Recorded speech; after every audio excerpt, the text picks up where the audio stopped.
And you know, when you're competing, you're not interested in how the structure works really, or how things are organised. You're just interested in what your performance needs to be, and you know, whether or not you're going to kind of like win the gold. But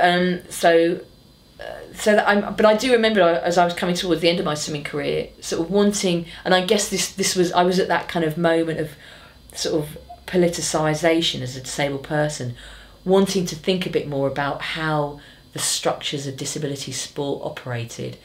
And that was probably the thing that kind of like speeded up my exit from sport, really, because I think the minute I started to muddy the waters, I started to become quite disaffected by it all, really. And particularly I didn't like the way we were classified in such a medical way. I remember not at every single swimming event, you know, whether national, international, or even European, the whole process of classification, reclassification, is very hard to take. When I was swimming, that's what they were called. They were created by a Dutch healthcare professional of some description or other. And from memory, I could be muddled though, the Le Sortre classification system is the one that the classification system that is used now was based on. Reason being, because Le Sortre was not just people with cerebral palsy, people with particular impairments. It was a whole kind of collaboration of disabled people, and in many ways it needed to have a classification system that was able to manage that, so that swimmers with particular impairments were able to swim against swimmers with other impairments, but with some degree of equity. So from memory, I think this is right, the classification system that Le Sortre pioneered, if you like, was the one that was adopted, no doubt with kind of adjustments, to the one that is used, is the basis of the one that is used now, I guess, because there was a need to sort of categorise people. It was never about impairment. It was about kind of like muscle power, etc., limb length. I mean, horribly medical. I remember, I think the first time, or numerous times, of being reclassified, having my arms and legs measured. And there is something so dehumanising about that. There really is, about almost being seen. I remember, each classifier was medically trained to some degree or other, and there was always a process of getting up on a kind of like a GP type, hospital type bench, and being really like some kind of medical examination.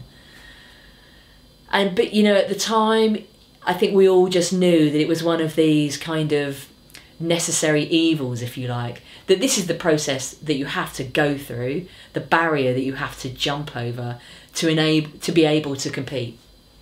But I don't think anyone liked the process, because there is so much about, the power relationship in it. The disabled person is clearly the disempowered person in this relationship.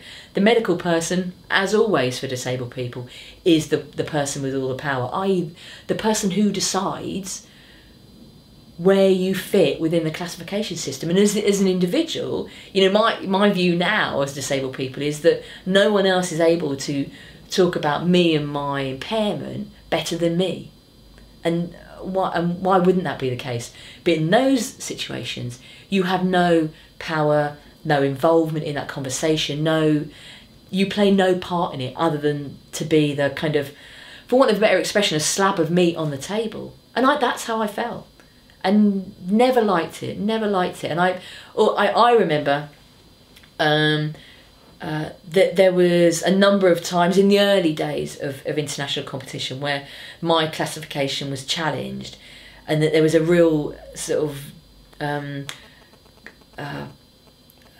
there was an intention at one point to try to take me from Le Sortre a Les Autres classification into an amputee classification. And I just remember being absolutely devastated that I was somehow being kind of labelled as something entirely different from how I saw myself by people who probably didn't even know my name, but just saw me and my physicality. And now, you know, I mean, that probably doesn't sound like much at all, but there is something so, yeah, like I said before, there's something very dehumanising, and for someone to challenge something that it challenges the very assumptions the very things that you know about yourself, I guess.